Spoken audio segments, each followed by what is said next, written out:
Welcome back to day 10. This day covers one of my favorite topics. Why? Because we communicate so that our relationships feel good, whether it's with one person or whether it's with many.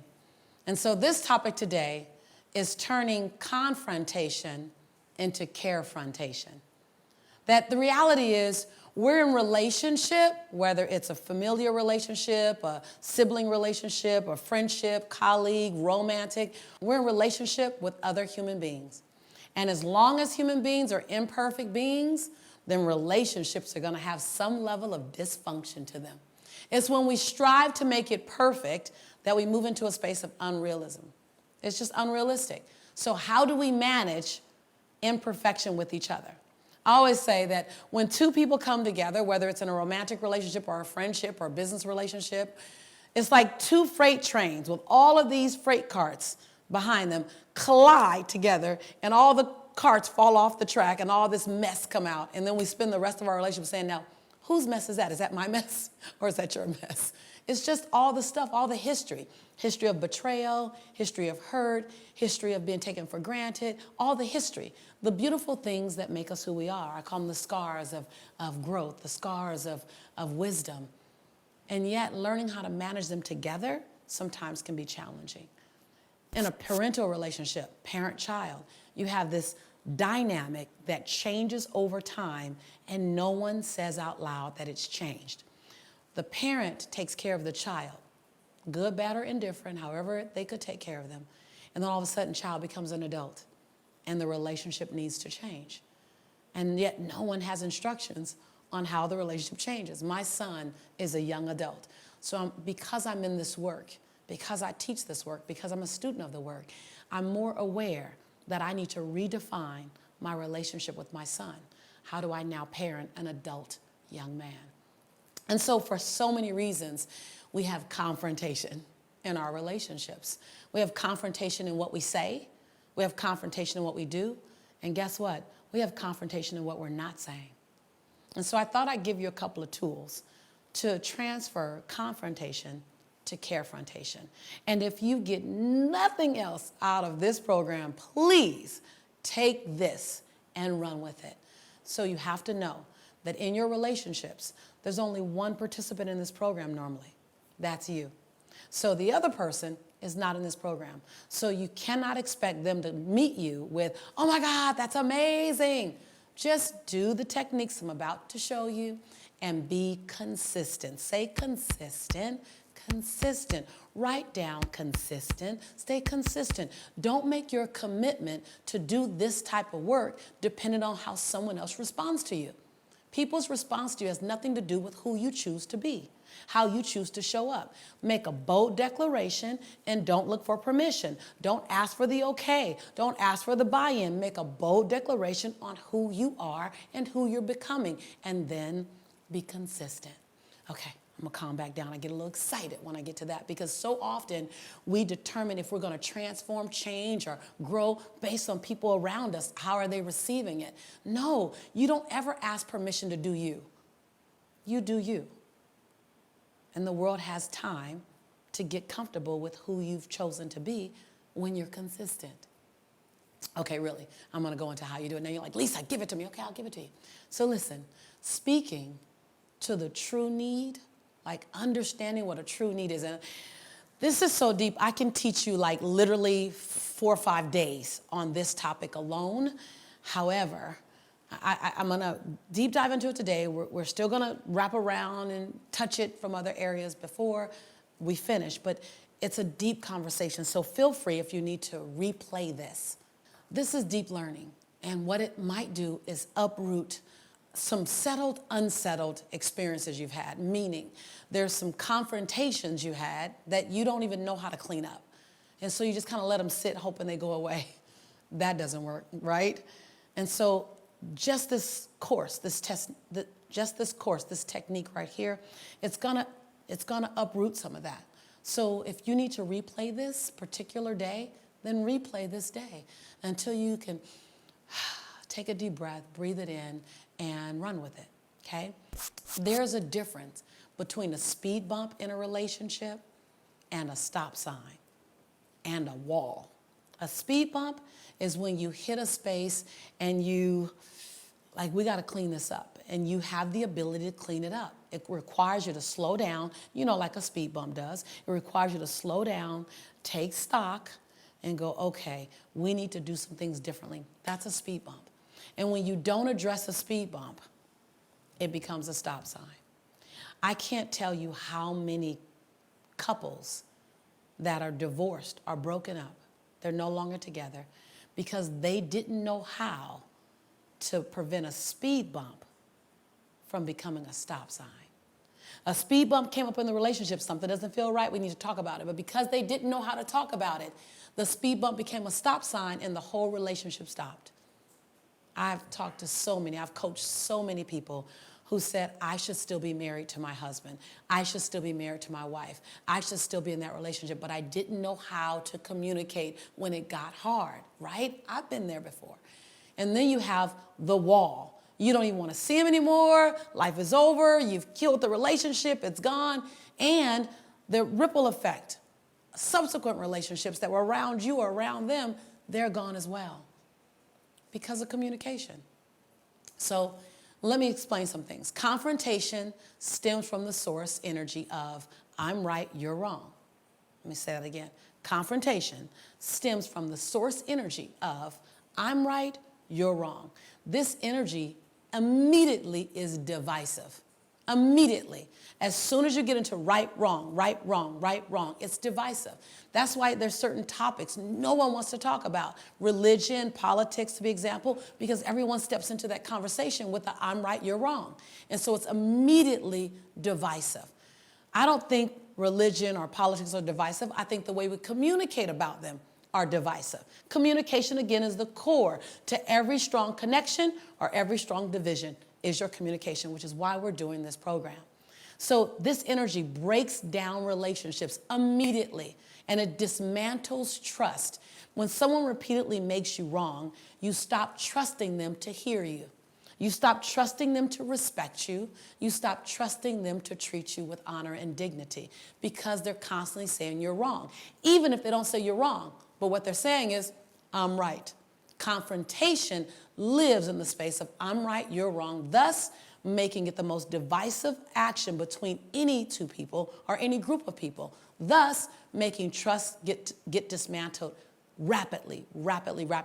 Confrontation is more about you wanting to be heard than wanting to hear what's being said.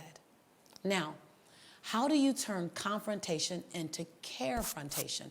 Now, this technique is critical. This has saved my relationships. And I gotta say that though it wasn't called carefrontation, I learned some of these techniques from my coach and from other coaches. And I thought, what if we put them together and just lived these things out? So I do this in my home, I do this in my office. Carefrontation, on the other hand, is the intention on completing the conversation with the relationship still intact.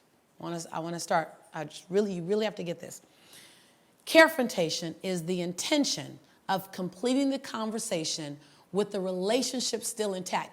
So that means that what's primary is not what you're going to say, it's the relationship being intact. And when you're really doing bold carefrontation, and you might do bold carefrontation, I know someone in this program is going to do bold carefrontation, you even go a step further and you say in carefrontation, at the end of this conversation, it's important for us to be solid on the same page in a tighter bond relationship. It's important for us to be willing to embrace each other and walk away hand in hand. Like, that's bold carefrontation. That you not only hold the intention of what you want to happen, you actually state the intention of what you want to happen. Imagine if you're going, now let me just say this. Carefrontation, by the way, is having a difficult conversation that no one wants to have, that feels icky and uncomfortable, and it has those prickly little edges in it, and there's a risk that things can explode. That's carefrontation. So it's the same thing you would argue about, the same thing you would have confrontation about. It's the same topic. You just have the conversation differently. Does that make sense? Because I want to make sure you get that. So carefrontation and having a carefrontation conversation requires you to follow some key rules. So let me share those key rules with you. Now, number one, when you're having a confrontation conversation. If you're with someone who's in this program and they know the term confrontation, say it. I mean, declare it. Say, I need to have a confrontation. We need to resolve something. I honor this relationship, but I need to clean some things up. We need to clean some things up. So number one, it honors and acknowledges the person that you're speaking to with statements like this. Now, write this down. This is really key. And you have to say it authentically. You have to say it authentically. Don't say it with this manipulative, setup kind of energy like, you know, I really like you, but. When you say but, everything you've said prior to the word but is absolutely eliminated. It has no power, it has no energy, because everyone's waiting on the but. So this is what it looks like. So the statement that you want to do, and I call this, you want to elevate. You don't want to start a confrontation conversation at zero, which is, here's the problem. So when you start a conversation with, here's the problem, or here's what doesn't work, you started at zero. You haven't deposited anything into the bank. So the balance is zero. Here's what doesn't work. Here's what we need to do better. You start me at zero and you're taking me down. Confrontation starts with zero and it takes me up first. Okay, let me show you how. What I appreciate about you is, that's a statement. So I call these sentence stems. I'm going to give you the sentence stem. Don't try to make up your own. Please write this down. Do not try this on your own at home. Use my guidelines. The first one is, what I appreciate about you is, and list 2 things that you appreciate about them. Say their name first. Use their name. So Lisa, what I appreciate about you is that you're committed to get the work done. I appreciate that you never leave me hanging. Just give me 2. Boom, boom. Second sentence.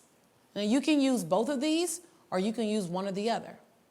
The second sentence is, what I respect most about you is. Lisa, what I respect most about you is. And you can take the word most out if you want to list some things. What I respect about you is. Or what I admire about you is. What I love about you is. And then you say the things you love, or you say the things you respect. You say the things you honor. You don't have to use all of those. Matter of fact, don't. It would be overkill, right? Then it'll feel like, okay, what are you setting me up for? But you can use 2 of them and give us some bullets. So now you don't start a confrontational conversation at 0. You're starting me at +1, +2, +3. Because now when you go into the next part, you can bring me down and I level set at 0. Versus when you come in with what's wrong, you start me at 0 and you take me down. Does that make sense? So now, the second part. So the first part is you plus me. Tell me the things you like, love, admire, appreciate, respect about me, right? Choose any 2 of those. Then part 2 to that is you look at a confrontational conversation, makes a genuine request. Now, here's the deal. Here's what I want to drop in there, what it doesn't do. So a confrontational conversation is very intentional on not making it wrong. So we eliminate make wrong. We eliminate make wrong. And you're going to be like, oh, you're going to be so tempted to say it doesn't work for me or it really hurts me when you, and immediately the defenses come up. So you really want to challenge yourself to step away from make wrong. Step away, and I know we're a society that's been trained inside of make wrong. We watch it. People want to win political campaigns on make wrong. They want to win law. They want to win courts on make wrong. So we're trained on make wrong. So you're going to have to untrain yourself with make wrong. So you go straight from plus, what do you like, love, admire, and value about this relationship and this person, to what do you need support in. So you go straight from there to making a genuine request. And here's the sentence stem. I need your support in. Okay, so listen, if your ego just got plugged, I don't want to need, so I have 2 words in there. I have 2 words in there that are strategically planted. Need and support. And if they make you churn a little bit, that's because your ego just got hooked. Especially in a confrontational conversation, because there's something that's bubbling between the 2 of you. It doesn't feel good. So you don't want to show need, or you don't want to act like you need support. So those 2 words. But guess what those 2 words do? They dismantle any defensiveness. They take away the defense. Like, what would you do if you can take away the defense? Well, you can with the statement, I need your support in. Or this statement, what would work better for me is. I'm a CEO of a company that's growing rapidly, and I have no problem with any of my team members that I want to keep the relationship intact, but there needs to be a course correction. I have no problem at all saying, I need your support. I need your support in getting to work on time so that we can be about the business that we committed to. I need your support in telling me when you need time off versus waiting until I can figure it out. I need your support in showing up and playing full out every day because I choose you and I want to keep you here. I need your support. You lose no energy. You lose no strength. You lose no, matter of fact, you just put your ego aside, or ladies, you put your she-go aside. And you say, this relationship is more important to me. The third sentence that you can use is, can we make a new agreement too? Can we make a new agreement too? Now, let me tell you something about this sentence. This sentence is deliciously orchestrated. Instead of saying, we need to make a new agreement, you're asking permission. And oh, by the way, you'll be challenged again because in Confrontation, you want to flex and show that you are the main woman, the main man, you're the boss, you're the whatever. So you got to, again, put your ego back, put your she-go back and ask, can we make a new agreement too?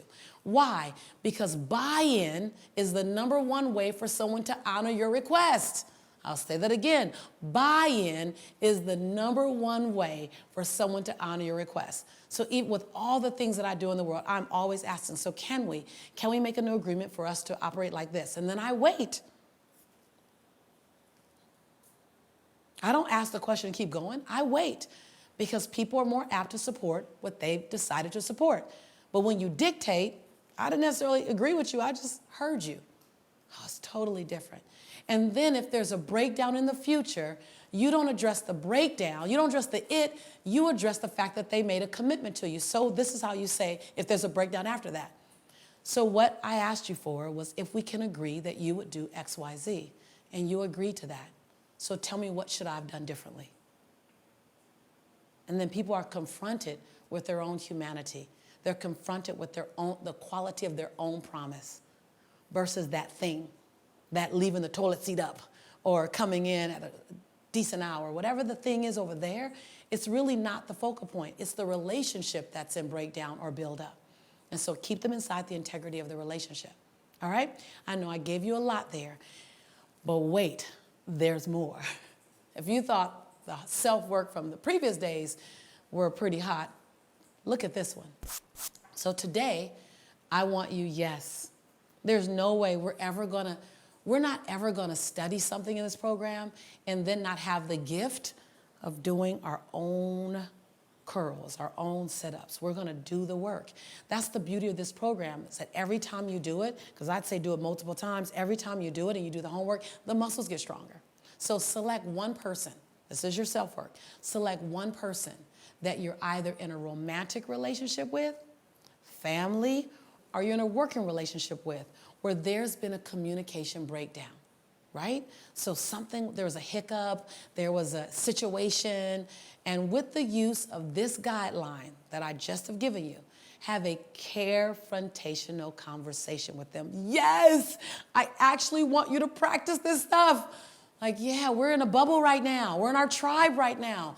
But it really matters with the people out there, the people that you love and honor, appreciate, work with, the community that you've chosen and that's chosen you. This assignment, I'm not going to just give you one day. This assignment should be completed in the next 48 hours. So you got 2 days. You got 2 days, like half a day to muster up the courage. And then practice. Any conversation that means something to you should be practiced. Look at this particular video a couple of times, maybe a few times, and then go have that beautiful conversation. Set your intention ahead. Go in with humility. Go in not to win. There's nothing to win but the relationship back. Get closer. And then I want you to just sit down and maybe journal. Just journal for now. What happened? What came up? What did you feel? What did they say? How did they surprise you? How did you surprise yourself? Just journal inside your journal, your notebook, how it felt. And always remember to do the mirror work. I'm your sister in prosperity and in possibility, and I appreciate you.